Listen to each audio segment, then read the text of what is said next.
Saludos cordiales, mis queridos hermanos. Les saludamos en el precioso nombre de nuestro Señor y Salvador Jesucristo.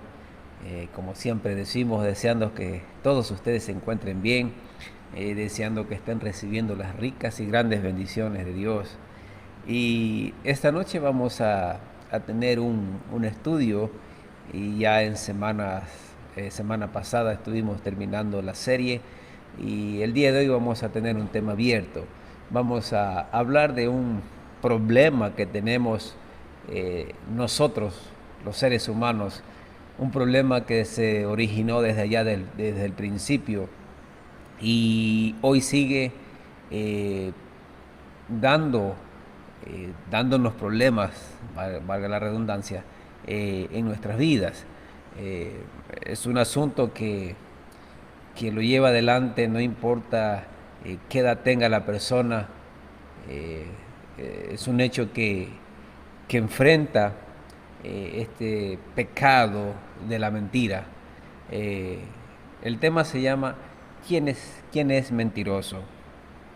Y como dije, el problema de la mentira aparece desde el principio, desde que Eva fue engañada por Satanás a comer el fruto prohibido del cual Dios había dicho que no lo haga. Y todos nosotros creo que sabemos la historia de cómo ella fue engañada a través de Satanás y cómo Satanás se convierte en la fuente de la mentira. La Biblia nos habla desde principio a fin de que este ser llamado Satanás es un ser mentiroso. Engañó a Eva ya en el huerto del Edén y hoy sigue obrando en la vida de las personas, sigue engañando a las personas y motiva a la gente a practicar este hecho pecaminoso como es la mentira. Estamos preparándonos para este domingo a las elecciones presidenciales para saber quién va a gobernar nuestra nación y quién por los 4 años siguientes estará al mando de nuestro pueblo. Y escuchamos tantas cosas, hay tantas acusaciones por ambos binomios, hay difamaciones, hay mentiras, se dicen tantas cosas que es difícil creer. Pero yo quiero que veamos en esta noche qué dice la Biblia en función a quién es mentiroso. Y número uno, mentiroso es aquel que niega su pecado. Mentiroso es aquel que niega su pecado. Tenga la bondad de abrir su Biblia a Primera de Juan, capítulo 1, versículo 8 al 10, y observemos lo que está diciendo la palabra del Señor aquí. Primera de Juan, capítulo 1, versículo 8 y versículo 10. La palabra del Señor dice: si decimos que no tenemos pecado, nos engañamos a nosotros mismos y la verdad no está en nosotros.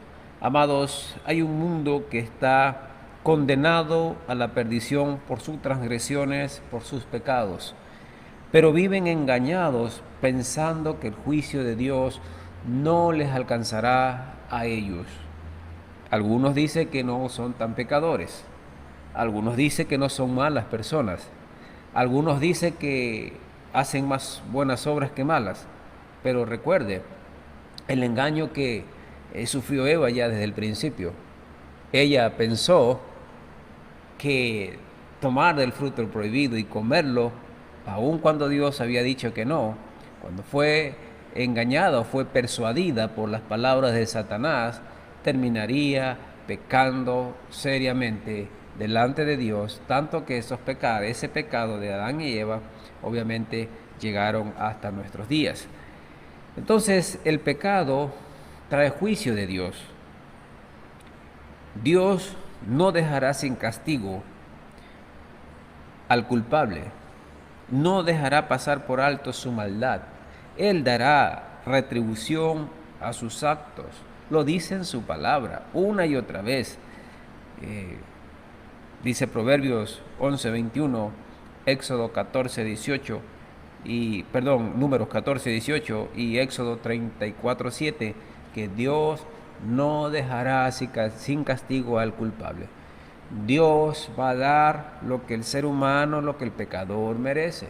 Y es aquí donde debe tener mucho cuidado, como decía el versículo 8. Vamos a leer el versículo 10 de Primera de Juan, capítulo 1. Dice el versículo 10: si decimos que no hemos pecado, le hacemos a él mentiroso y su palabra no está en nosotros. Entonces hay que tener cuidado con esas justificaciones que muchas veces podemos tener delante de Dios.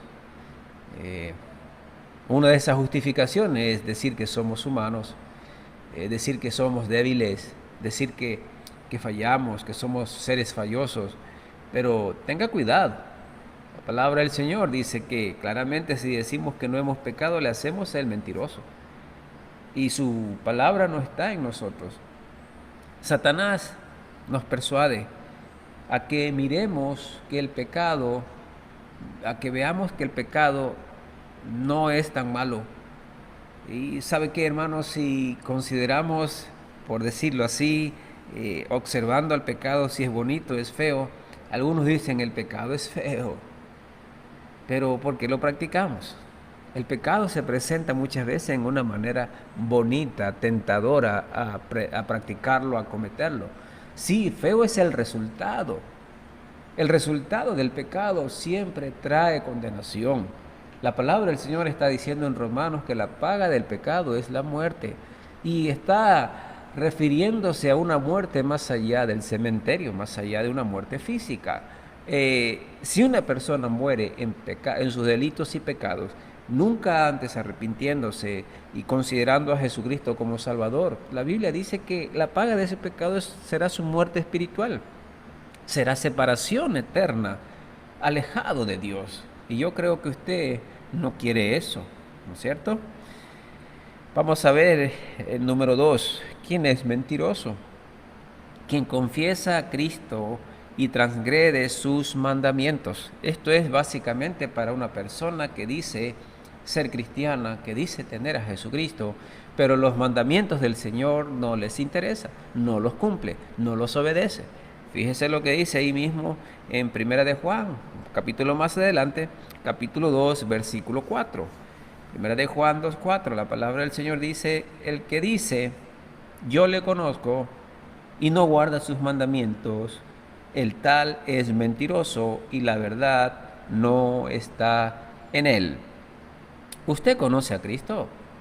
¿Alguna vez pidió perdón de sus pecados? ¿Alguna vez invitó al Señor ser Señor y Salvador de su vida? Pero viene la siguiente pregunta: ¿estás guardando sus mandamientos? ¿Estás cumpliendo lo que el Señor ha mandado?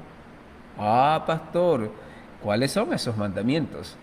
Y la palabra del Señor nos da los mandamientos de Él. Si nos vamos al Antiguo Testamento, citando, por ejemplo, los dos que el Señor Jesucristo dijo: primero es amarás al Señor tu Dios con todo tu corazón, con toda tu alma, con toda tu mente, con todas tus fuerzas. El segundo mandamiento que Él habló allá en Mateo y Marcos también está hablando de esto: amarás al prójimo como a ti mismo. Si pensamos en otros, no tendrá dioses falsos, dice el Antiguo Testamento. No tomarás el nombre de Dios en vano. No, no tomarás el nombre de Dios en vano. Honra a tus padres, tu padre y a tu madre. No matar. Y no me refiero solamente a que usted piense que es un asesino, porque si bien es cierto, no puede ser un asesino físico, pero puede ser un asesino con sus palabras. Alguien que constantemente está lastimando, que está hiriendo, que está dañando. Entonces, también dice: no adulterar, no mentir, es de lo que estamos hablando ahora, del mentiroso. No codiciar. Entonces, hay una serie de mandamientos dadas aquí en la palabra del Señor, que están al alcance de nuestras manos, pero también debemos obedecerlos. Claramente dice ahí el versículo en Primera de Juan: el que dice yo le conozco y no guarda sus mandamientos, el tal es mentiroso y la verdad no está en él. Entonces, hermanos, esto es cosa seria. La vida cristiana es cosa seria. Esto va más allá de tener una confesión delante del Señor, de decir yo conozco a Él, de que Cristo es mi Señor, mi Salvador, de que yo soy cristiano, de que yo soy una persona espiritual. Radica este asunto en cómo yo guardo los mandamientos del Señor, cómo yo reflejo o cómo yo respaldo lo que dice mi boca. Y hay que prestar atención, hermanos. Cuando dice conocerle pero no guarda sus mandamientos, usted es un mentiroso y la verdad de Dios no está en usted. Debemos, hermanos, prestar atención a la palabra del Señor. La tercera cosa que podemos observar en función a quién es mentiroso es aquel que niega que Jesús es el Cristo. Aquel que niega que Jesús es el Cristo. Versículo 22 de Primera de Juan, capítulo 2 mismo, dice, ¿quién es el mentiroso? Sino el que niega que Jesús es el Cristo. Este es anticristo, el que niega al Padre y al Hijo. Hay un mundo numeroso que niega la existencia de Dios y obviamente Cristo no es la excepción. Para muchos Cristo no existe. Para muchos Cristo es cuestión de una historia, de un relato, y tanta gente no reconoce al Señor. Claramente dice, ¿quién es mentiroso? Aquel que niega que Jesús es el Cristo. Y este es anticristo, aquel que niega también al Padre y al Hijo. Quien niega a Cristo es anticristo. La crucifixión para mucha gente no tiene ningún valor, no significa nada. Semana anterior estuvimos recordando el sacrificio de nuestro Señor. Hay tantas evidencias palpables, físicas, arqueológicas, que respaldan lo que dice la palabra del Señor en cuanto a la misma existencia de Dios. La palabra del Señor nos dice que observemos la creación. Hay un orden perfecto. Hay mucha inteligencia en esto. Si hablamos de evidencias del tiempo de Jesús, las hay. Pero la gente, o mucha gente, ha decidido no creer. Mucha gente se ha rebelado ante Dios, negándolo, hablando mal de Él, cuestionando. Pero déjeme decirle que eso no cambia nada, la verdad. En que alguien niegue la existencia de Dios, en que alguien no reconozca lo que Cristo hizo, no cambia la verdad. Ustedes pueden recordar, si observamos un ejemplo en función a esto, cuando Noé estaba llevando adelante la construcción del arca, ¿cuántos creyeron aparte de su familia? La gran mayoría, miles de personas. Se oponían a lo que Noé estaba diciendo, a lo que Dios había dicho, y no creyeron. Pero llegó el día que la puerta del arca se cerró y todos esos incrédulos murieron. No cambió la verdad de Dios por la gran mayoría en función a lo que ellos pensaban. Simplemente dice la Biblia, y vino el diluvio se los llevó a todos. Otro ejemplo puede ver cuando Lot estaba ya en esta ciudad de Sodoma y la otra ciudad que fue destruida, de Gomorra. Cuando dice que el ángel del Señor fue en rescate de Lot, se le pasó la noticia a sus futuros yernos, a los comprometidos de las hijas de Lot, y le dijeron, venga, salga con nosotros que Dios va a destruir a estas ciudades. Y dice la Biblia que a ellos les pareció locura. No creyeron. Pero ¿saben qué? Eso no cambió la verdad de Dios. Poco tiempo después descendió fuego del cielo y consumiría aquellas ciudades paganas, aquellas personas que rechazaron a Dios una y otra vez. El mundo hoy, o gran parte del mundo, rechaza a Dios. Prefieren creer sus propias filosofías, vivir en ese círculo mentiroso, creyendo que sus pensamientos, que sus ideas, que su manera de ver la vida les llevará al cielo. Porque algunos creen en el cielo, pero no creen en Jesucristo. Quieren ir al cielo, pero no creen en el requisito o en la persona que Dios estableció, que Dios dio para que nos diera vida eterna. Tenga cuidado con esa mentira. Un día aparecerá un ser que va a llevar este título de anticristo, y este será un mismo siervo de Satanás. Anticristo es aquel que rechaza a Cristo, y no necesariamente tiene que ver con este siervo de Satanás. Puede ser quizás usted que está rechazando al Hijo de Dios. Presta atención a esta mentira. Cuidado. Número 4. ¿Quién es mentiroso? ¿Quién no da crédito a Dios? ¿Quién no da crédito a Dios?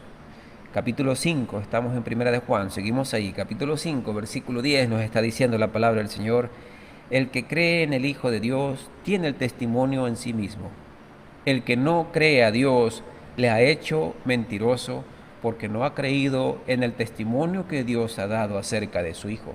Fíjese, incrédulos, no creen, no dan crédito a Dios. No creen las Escrituras. ¿Cómo voy a creerla? La Biblia si ha sido escrita por hombres. Tantas veces he escuchado decir esas palabras. Hombres pecadores igual que nosotros. La Biblia nos dice que ha sido escrita por el mismo Dios, que Él es el autor. Si en verdad Él utilizó personas humanas como nosotros para escribir, pero las personas no escribieron lo que quisieron. Fueron inspiradas por el Espíritu Santo, dice la palabra. Entonces, debemos dar crédito a Dios, a lo que Él hizo a través de su Hijo, al plan redentor para el mundo, para que no se vaya a la perdición eterna, para que no se vaya a una condenación alejada de Dios. Él, hermanos, amigo, ha hecho todo lo posible para salvarte a ti, para rescatarte, para darte un lugar en la herencia eterna con Él. Pero el mentiroso no da crédito a Dios. ¿Cómo puede ser tan incrédula la gente con tantas evidencias reales de la existencia de Dios? ¿Cómo puede ser la gente tan indiferente con Dios cuando realmente Dios es tan bueno? Él se manifiesta de una u otra manera y Él sigue dando oportunidad a ti que quizás todavía no tienes a Cristo. Te sigue dando oportunidad para que obtengas la salvación. El versículo es claro. El que cree en el Hijo de Dios tiene el testimonio en sí mismo. El que no cree a Dios le ha hecho mentiroso, porque no ha creído en el testimonio que Dios ha dado acerca de su Hijo. Solamente en Jesús obtendremos salvación. Solamente en Jesús tendremos la paz que tanto deseamos. Solamente en Jesús obtendremos el descanso que nuestras almas necesitan. Solamente en Jesús encontraremos el perdón de pecados. Solamente en Jesús encontraremos la fuente de agua viva. Solamente en Jesús encontraremos el pan de vida. Solamente en Jesús encontraremos la vida abundante. Eso dice la palabra. Eso dice la Biblia. Es decir, Jesús es la fuente misma de vida, de perdón, de salvación, y es Él quien nos va a llevar para la eternidad con el Padre. Amén. Terminemos. Número 5. ¿Quién es mentiroso? Quien confiesa que tiene comunión con Él, pero anda en tinieblas. Quien confiesa que tiene comunión con Él, pero anda en tinieblas. Y regrese al capítulo 1 de Primera de Juan, versículo 6. Dice la palabra del Señor aquí: si decimos que tenemos comunión con Él y andamos en tinieblas, mentimos y no practicamos la verdad. Si usted dice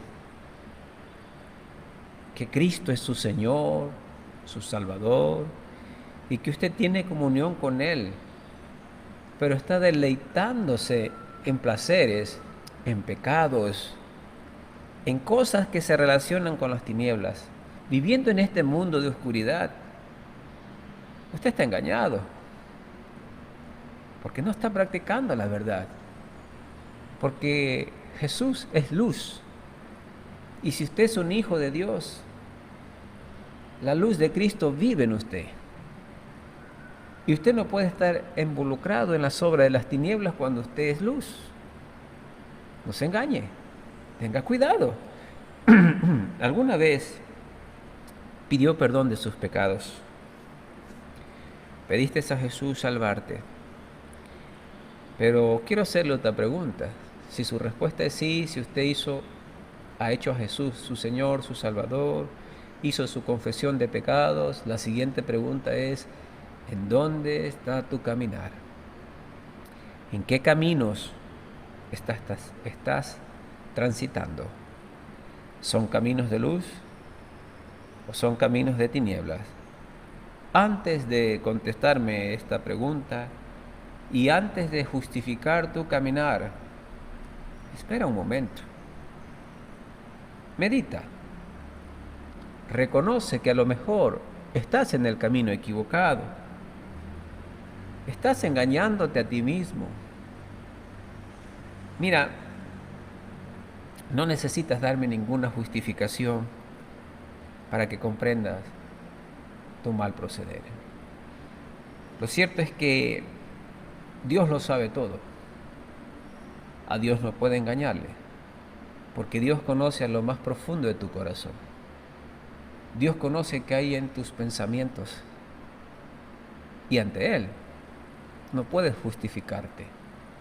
Ante Él no puedes negociar tu mal proceder, porque Dios sabe realmente de dónde procede o de dónde viene la raíz de tu actuar. Y lo más sabio que puedes hacer, si este es tu caso, que andas por el camino equivocado, que estás viviendo en tinieblas, que estás negando al Señor, que estás engañándote a ti mismo, lo más sabio que puedes hacer se encuentra en el versículo 9 de este mismo capítulo 1. Y mira lo que dice el versículo 9 de capítulo 1 de Primera de Juan. Si confesamos nuestros pecados, Él es fiel y justo para perdonar nuestros pecados y limpiarnos de toda maldad. Dios sigue siendo bueno. No importa las veces que te hayas equivocado, no importa las veces que le hayas dado la espalda al Señor. Si llegas con la actitud de este versículo, confesando tus pecados, declarando al Señor de tu mal proceder, la palabra de Él es hermosa y dice, Él es fiel y justo para perdonar nuestros pecados y limpiarnos de toda maldad. Es decir, llegando a la presencia del Señor, con un corazón contrito, humillado, arrepentido, en su fidelidad, en su justicia, Él nos va a perdonar. Y no solo eso, sino dice que nos limpia de toda maldad. Cuidado y te dejas engañar por las mentiras del diablo.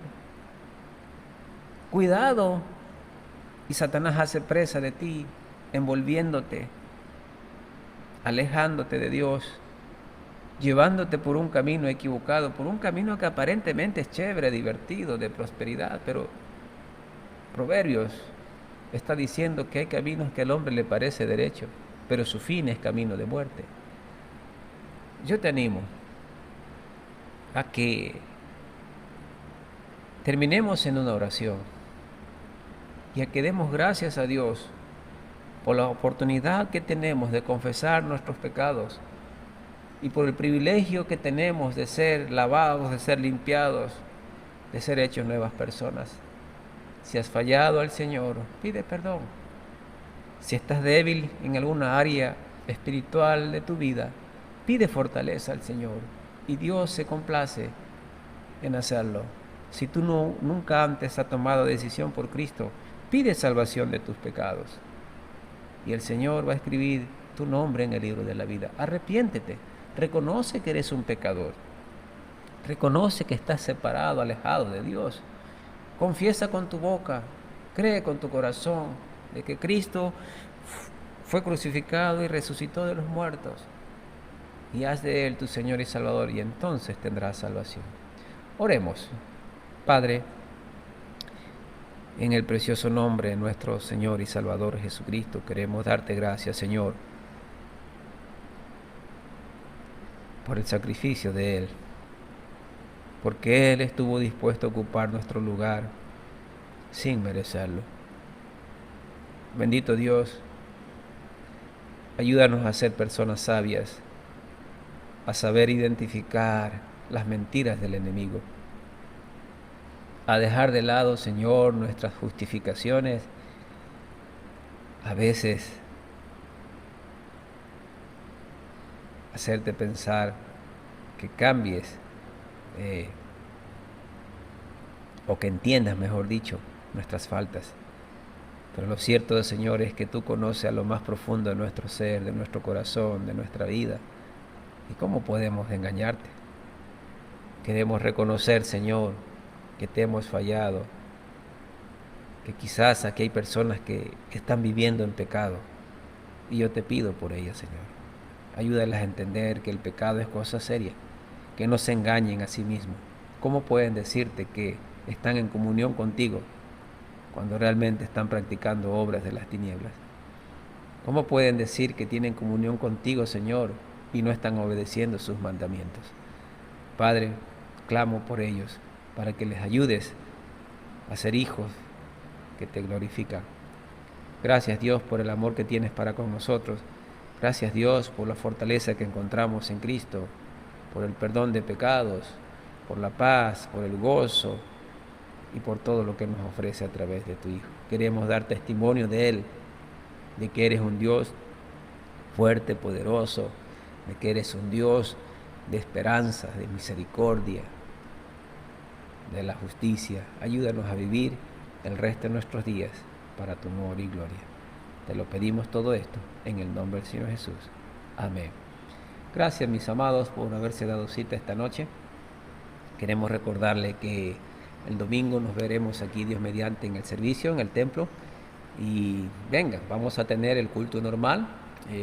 Yo sé que tendremos elecciones, pero en el horario normal de las 10 de la mañana estaremos teniendo nuestro servicio. Y así que usted que vive en Tena, venga por favor. Y si usted está fuera de Tena, conéctese con nosotros 10 de la mañana del domingo. Que el Señor les bendiga y hasta una próxima oportunidad. Chao.